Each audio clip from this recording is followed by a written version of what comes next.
Welcome everyone to Have History Will Travel. I am your host, the Wilder Historian, and I've got a treat for you in this video. It's been over a year since I did a video debating who was better, Nathan Bedford Forrest or JEB Stuart. In that video, I come to the conclusion that Forrest was a better cavalier since he was adaptive as a commander. However, some viewers brought up some great questions. One of those was, what is screening? I mentioned that JEB Stuart was phenomenal at screening movements for Lee's Army of Northern Virginia, and in this video I will describe the genius of the bold dragoon and how his tactics and abilities led partially to Lee's success.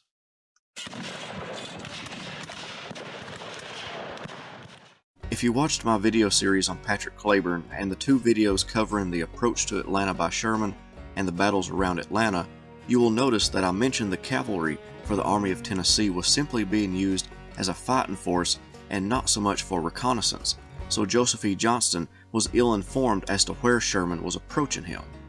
A benefit that Robert E. Lee had for 2 years was that Stuart provided him with excellent information and allowed him to combat numerically superior Union forces. In this video, I answer the question, how did he provide him with such great information, and why was it important? The answer is through screening movements. Let's look at this scenario. This is not a historical example, although it may have some elements of reality, but it will help you understand what JEB Stuart did for the Army of Northern Virginia. Cavalry will be demarcated by circles and infantry as rectangles. The Confederate Army headquarters are at Centerville, while the Union Army headquarters are at Fairfax Courthouse. When Lee set up his headquarters and spread it out across the landscape, Stuart, as well as the Union cavalry for their respective armies, would spread out along the roads, setting up a perimeter around those armies. The purpose is for Stuart to inform Lee if there is any movement, and if so, where. Stuart was a master at this. From the early stages of the war until early 1863, his cavalry was the best intelligence reporters of any army of the war. Now, let's take this scenario a little bit further. The Union Army begins to move. Most of the time, cavalry advanced in front of infantry to provide in-depth information about terrain and what to expect as far as army size. Stuart's men would encounter either infantry or cavalry in their front. Now came the critical moment. Confederate cavalry under Stuart would lightly engage the enemy just enough to determine what force was in their front and whether it was infantry or cavalry or both. This information would be relayed to Lee, and with this information, he could determine whether he needed to send infantry and how much. On the northern part of the map, you will see a large amount of infantry. In this case, Stuart's men would fight a delaying action by dismounting his troops and having them use their carbines to slow down the Union Army's advance until Lee could get infantry to those areas. Once the cavalry had done their jobs of fighting off a combination of infantry and cavalry, and the infantry arrived, they would enter the fight, and this allowed Robert E. Lee to send the adequate amount of troops to the right sectors.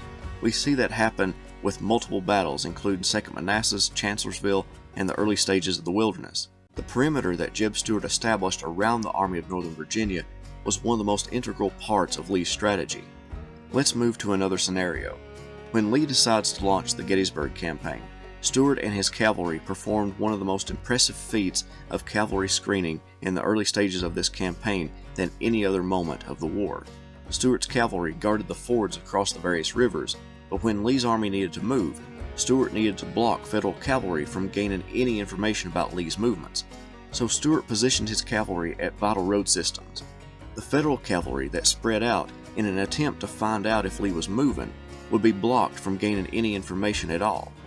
Lee's army began to move, and Stuart's screening allowed them to move without the Union Army knowing their destination. Hooker got reports that Lee was moving, but because Stuart prevented the movement of Federal cavalry along Lee's path, Hooker didn't know in which direction.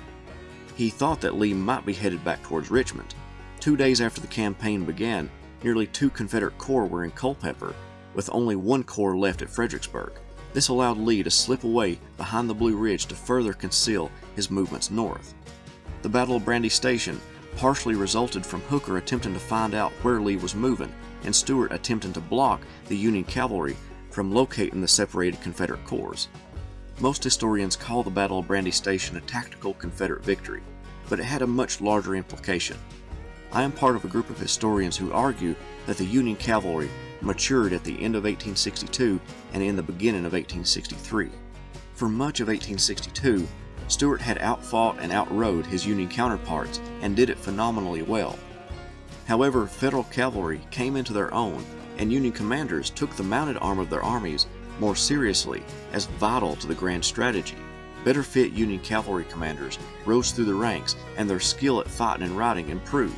Add on to that, Union weaponry improved to the point that the usual cavalry charges that Stuart loved to use didn't work as well.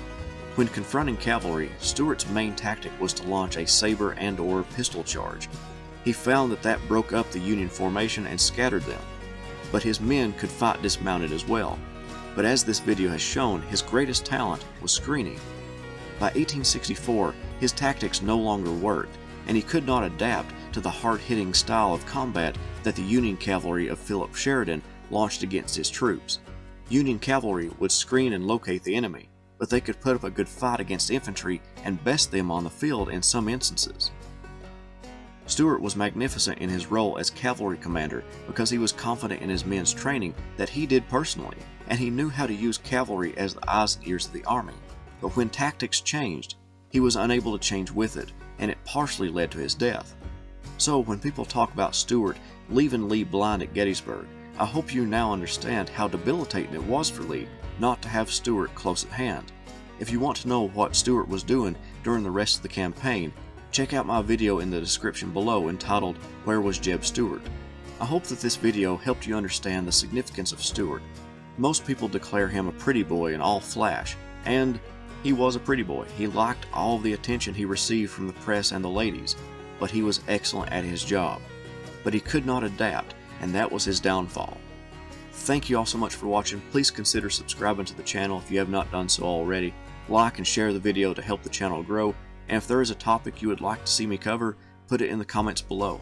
Thank you all again, and I'll see you next time.